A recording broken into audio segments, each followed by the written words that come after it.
Up to now, we've been speaking mostly in broad theoretical and psychological terms, but to fully understand the relationship between violence, religion, and rape, we need to examine how sacred texts themselves portray sexual violence, because these texts do not exist in a vacuum. They shape culture, morality, law, and social expectations across generations. Today we'll focus first on Judaism and Christianity, drawing on the work of biblical scholar Susanne Scholz, who has examined sexual violence in the Hebrew Bible with deep care and critical insight. Sexual violence narratives in the Hebrew Bible. The Hebrew Bible contains some of the most disturbing accounts of sexual violence in ancient literature. These stories are not marginal. They are woven into the narrative fabric of Israel's history. Take the story of Dinah in Genesis 34.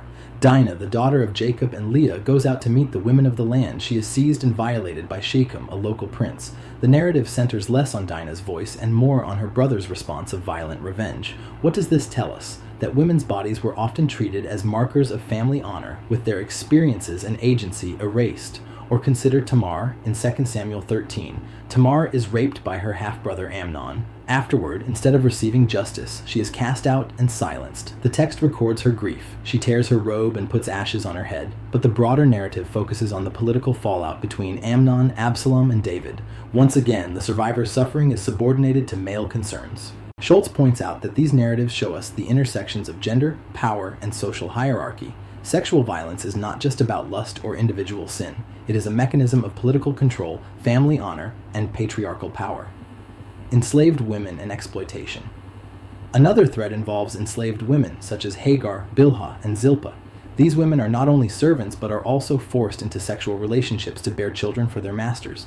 Their stories highlight the intersections of sexual violence, slavery, and reproductive control. What's striking is how normalized this is in the text. For example, Sarah gives Hagar to Abraham as a wife to produce a son, and later casts her out when Isaac is born. From a modern lens, we can see this as exploitation. Hagar had little choice, yet in the narrative, her suffering is framed as secondary to the divine promise of Abraham's lineage. This shows us how sexual coercion was embedded in household structures, justified as part of God's plan, and thereby sacralized. Sexual violence in war. Perhaps the most shocking text is found in Judges 19-21. This passage, often called the Levite's concubine, tells the story of a woman who is handed over to a mob, raped throughout the night, and left dead on the doorstep. Her body is then dismembered and sent to the tribes of Israel as a call to arms. This gruesome story illustrates how women's bodies were weaponized in war and political struggle. Violence against women was not just collateral damage, it was a deliberate tactic of humiliation, control, and social signaling. The book of Judges later describes the aftermath of war, where the Israelites solve a shortage of wives by instructing men to kidnap and forcibly marry young women from Shiloh.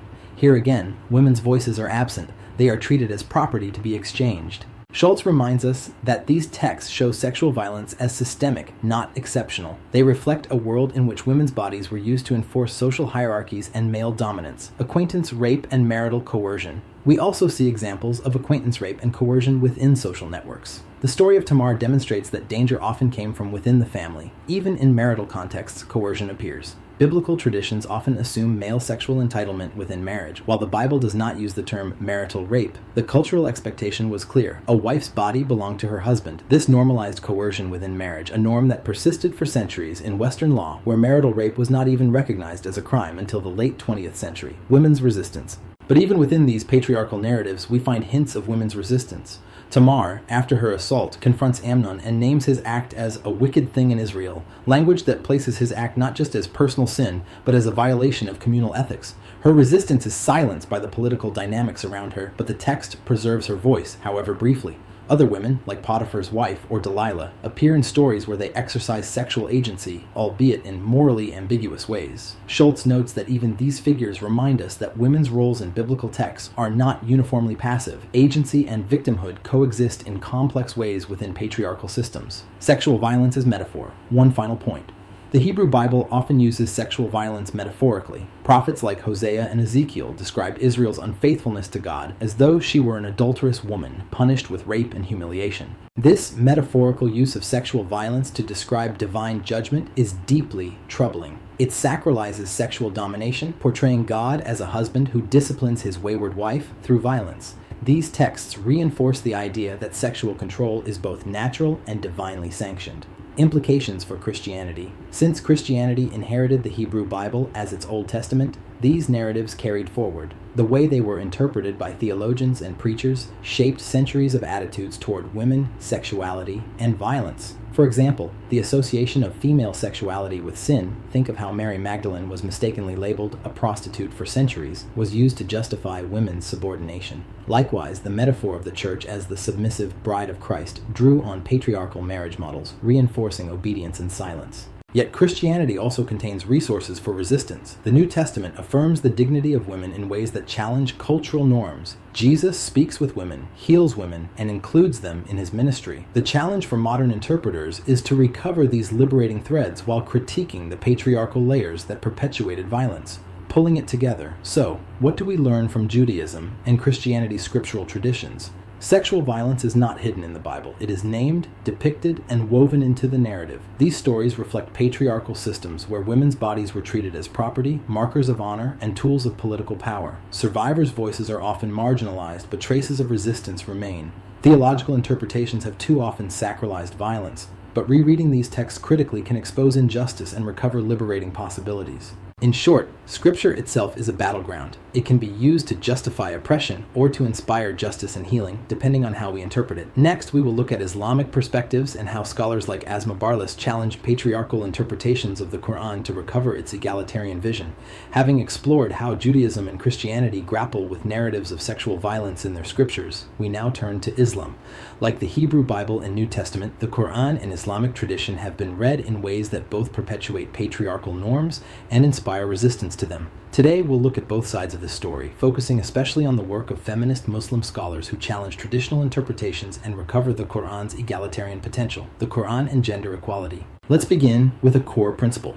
Unlike some of the biblical texts we examined earlier, the Qur'an does not explicitly narrate acts of rape or sexual violence. Instead, it offers broader teachings about justice, dignity, and mutual rights in relationships. This verse has often been cited to justify domestic violence or marital coercion, but feminist scholars argue that such readings are distortions. Barlas and others suggest that the Arabic word daraba, often translated as beat, has multiple meanings, including to separate or to set apart. Understood this way, the verse does not condone violence, but rather instructs husbands in cases of severe marital conflict to create space and seek reconciliation without harm. Moreover, when the Qur'an is read holistically, it consistently upholds compassion, kindness, and justice in marriage. The Prophet Muhammad himself never struck a woman, setting a living example that contradicts patriarchal justifications of abuse, rape, consent, and modesty codes. While the Qur'an condemns zina, unlawful sexual relations, it does not equate this with rape. Classical Islamic jurists, however, often debated rape within the framework of zina, sometimes requiring survivors to prove lack of consent, placing the burden of evidence on the victim. This legal approach has been heavily criticized, as it has sometimes left survivors doubly victimized, first by the assault, then by the law. Another layer is the emphasis on modesty codes, such as hijab and gender segregation, which, while intended to foster morality, have sometimes been misused to blame survivors. In many Muslim majority societies, women who report sexual violence are asked, "Were you modest? Did you provoke it?" This echoes the same rape myths we've seen in Christian and secular contexts. Yet again, feminist scholars remind us that the Qur'an itself does not blame women. Instead, it calls men and women alike to modesty and respect. Misuses of these teachings reflect cultural patriarchy, not divine mandate. The role of patriarchy in power Barlas is clear. Patriarchy is not divinely ordained. It is a human construction. When interpreters read the Qur'an through patriarchal lenses, they reproduce structures of control. She warns us that we must distinguish between the egalitarian message of the Qur'an and the historical practices of Muslim societies. Too often, critics of Islam conflate the two, claiming that Islam as a religion is oppressive. In fact, what is oppressive are the patriarchal systems that have distorted its message: resistance and reform. Across the Muslim world today, feminist movements are reclaiming the Qur'an for justice. Scholars, activists, and imams are rereading the scripture, advocating for laws that recognize marital rape, protect women from domestic violence, and affirm survivors' dignity. In places like Morocco, Indonesia, and Tunisia, we've seen reforms to family law that reflect these reinterpretations. These movements remind us that religion is not static. It is contested terrain, open to reinterpretation in every generation, pulling it together. So, what do we learn from Islam's scriptural and interpretive traditions? The Qur'an itself affirms gender equality and mutual dignity dignity, but patriarchal interpretations have obscured this vision. Controversial verses like Qur'an 4:34 must be re-examined in light of context, language, and prophetic example. Cultural practices, such as modesty codes or zina laws, have sometimes silenced survivors, but they are not the heart of the Qur'an's teaching.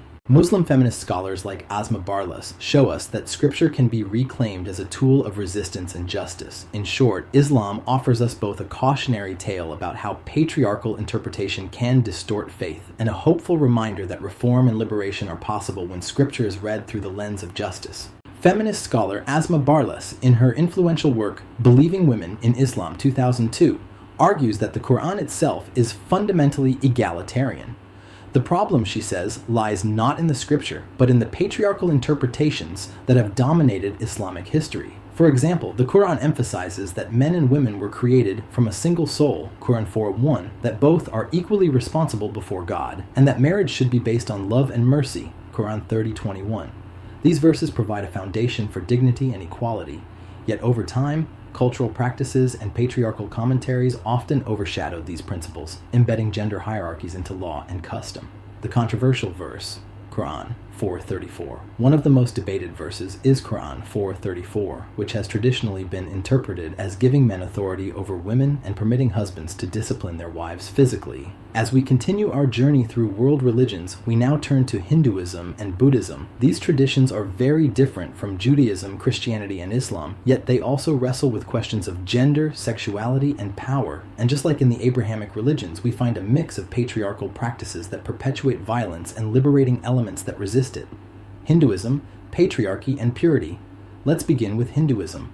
Hinduism is not a single unified tradition. It's an umbrella of diverse texts, philosophies, and practices that have evolved over millennia. Within this diversity, we find both patriarchal structures that enable violence and theological resources that affirm women's dignity. At the same time, Hinduism also preserves traditions where women held educational, religious, and even political power. In Vedic times, women composed hymns, participated in philosophical debates, and could inherit property. The goddess traditions, Durga, Kali, Saraswati, Lakshmi, represent powerful female divinity, suggesting that Hindu cosmology is not inherently patriarchal, but has been shaped by patriarchal interpretation. This tension is important. On one hand, women were venerated as symbols of fertility and divine power, and on the other, they were tightly controlled in everyday life. This duality, honoring the goddess while silencing real women, remains a hallmark of Hindu patriarchy. Buddhism, reinterpreting sexual misconduct. Now let's turn to Buddhism. The Buddha himself established a path focused on liberation from suffering, but when it came to sexuality, the early tradition reflected the androcentrism of its social context. The Buddhist precepts prohibit sexual misconduct, but what does that mean? Traditionally, misconduct was defined relative to social status rather than consent. For example, sexual relations with someone else's spouse, or with certain classes of women, like servants or novices, was prohibited, not because of harm to the woman, but because it violated social order. This framing shows us that early Buddhist ethics were shaped by patriarchal norms, where women's agency was often invisible.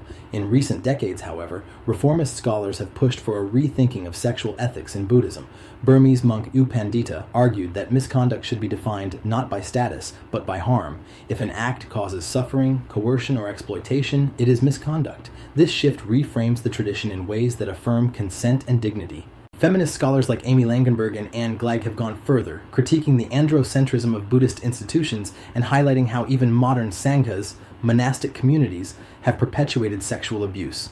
They call for survivor-centered approaches, ensuring that Buddhist practice embodies compassion not only in meditation halls but also in its treatment of women and victims of abuse. Comparing Hinduism and Buddhism, when we put these two traditions side by side, some patterns emerge. Both reflect the patriarchal cultures in which they developed. In Hinduism, purity codes and family honor shaped attitudes toward sexuality. In Buddhism, androcentrism shaped definitions of misconduct. Both also contain resources for resistance. Hindu goddess traditions and early female participation point to egalitarian possibilities. Buddhism's core ethic of ahimsa, non-harm, offers a foundation for reinterpreting sexual ethics around consent and well-being. In both traditions, modern feminist voices are working to reclaim and reinterpret scripture and practice in ways that confront sexual violence and empower survivors. Pulling it together.